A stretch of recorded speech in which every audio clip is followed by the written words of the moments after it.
This is Optimal Work Daily. Notes from a Cold Bathroom Floor in South Africa by Chris Guillebeau of chrisguillebeau.com. Tomorrow I'll be headed to Madagascar, the final stop of my latest trip before I begin the long process of returning home. But at the moment, I've been spending the past 3 hours sitting on the floor of the bathroom during a brief stopover in Johannesburg. Why the bathroom? Because it's freezing here in Johannesburg. We're now in the middle of the Southern Hemisphere winter, and the only heater in my room is located by the sink. Unable to procure a chair from the lodge where I've been staying while in transit, I camped out on the floor, MacBook on lap, more than 100 manuscript pages for my next book strewn about the small room. I put on 3 shirts and 2 pairs of socks, yet still shiver as I type away on various edits and revisions. My room contains only one power outlet, currently requisitioned by the heater, so every hour or so I stand up, attempt to stretch out the cramps in my legs, bathroom floors not usually being equipped with ergonomic chairs, and return to the cold bedroom to leave my laptop charging for 10 minutes. Such a glamorous life. It would all make for a fun photo shoot with all the layers of clothes and marked up pages around the floor. Except most photo shoots don't reflect real life. For those of us attempting to build something over time, much of that time is spent working away in isolation. Compared to the hours of consistent work, the moments of fame are few and far between. Looking for shortcuts in travel hacking or academic studies is one thing. Cutting corners on your legacy work is another. While camping out and editing away, I thought about this unattributed quote I recently came across. Quote, "There's a word for a writer who never quits. Published." End quote. With self-publishing being so common, these days there are plenty of good writers who aren't published in a traditional manner. Nevertheless, I agree with the spirit of the quote. Stick with it. You'll get your photo shoot, your publication, whatever it is you're working for, in due time. But for now, you must love the work for its own sake. There are at least 2 theories about finishing creative work. I like them both in different ways, but they are opposing theories and should not be confused with each other. The first theory is essentially, just get this thing done. In the circles I travel in, this is sometimes known as the Stephen Pressfield or Seth Godin school of shipping. The message is, stop waiting. The mailman is waiting. You must deliver. I love this perspective because I know if I wasn't willing to get things done and move on, I'd never finish anything. I've been publishing this blog since February 2008 and have never missed a scheduled post. I sometimes work ahead to ensure I'll be covered, but if I ever felt in danger of slipping, I would make a post entitled, "Here is the post," with the same words duplicated in the actual post. Hopefully it doesn't come to that. It's a backup plan, something I try to avoid. The point is, there will always be a post.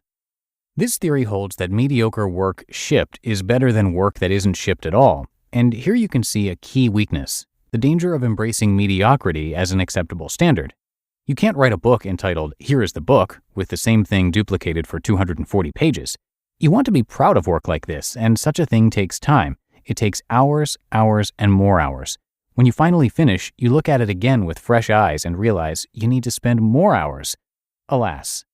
Here's another quote I've been thinking of recently, taken from a compilation of great advice on writing a book.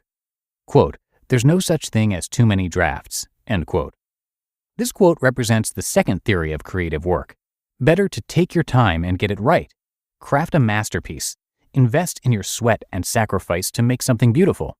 As much as I like the get it out the door theory, a big part of me is also attracted to the don't send it out before it's ready theory. So which is right? I think the difference depends on the kind of work. Not every blog post I publish is brilliant or amazing, but I keep plugging along regardless. If it's not ready when the publication time comes, too bad for me, I queue it up anyway. Done and moving on. But in the case of a 70,000-word book manuscript, I feel differently. There's the addition of commercial pressure, which I feel only mildly with my blog, and the related fact that a lot of other people are working on the book from the publisher's side. I want to be a good author for them, a good partner in producing something that is truly helpful and inspiring. The greatest pressure, however, is internal. In the case of my book, I don't want it to be good enough or not bad, decent or nice. No thanks. Not everyone will like it, but I can live with that. What I can't live with, as I look through the pages and pages of draft manuscript covered with circles and crossed out sentences, is the idea that I gave it less than my best. Editing your manuscript on a cold bathroom floor does not produce photo shoots, and it can even hinder your short-term goals. I've been behind on a number of other important projects lately. This will likely continue for at least another month. But as much as I hate to be behind on things, it's a choice I make deliberately. And thus, I shiver on the bathroom floor for hours thinking of different examples, stories, paragraph breaks, and structure, correcting as many of my plentiful mistakes as possible, trying to write more clearly, finding the right mix of challenging readers without going over their heads. I already know the finished product will be far from perfect no matter how much time I spend, but I want it to be better than good enough. This desire is what has brought me to the cold floor, where I keep the heater as close as possible, trying to finish one more page of edits before going to bed. Whatever you're up to, if you want to create something substantial, at some point you'll have to make these choices too. I think you should get in the regular habit of shipping things out without waiting too long. Overall, this is probably a more powerful message than trying to build a perfection you will never fully achieve. But sometimes, I think you should take your time and do it right. Produce something you are truly proud of. Give of yourself as much as you can, then keep giving. It's worth it. Stick it out.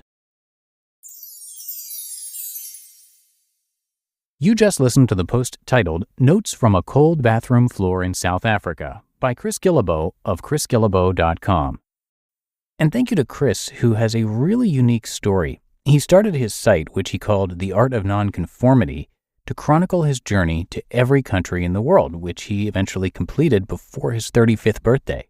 He's got a few books worth checking out, including The Art of Nonconformity, which was translated into more than 30 languages, then The $100 Startup, which was a New York Times and Wall Street Journal bestseller selling more than 700,000 copies worldwide, and his book The Money Tree is all about finding the fortune in your own backyard.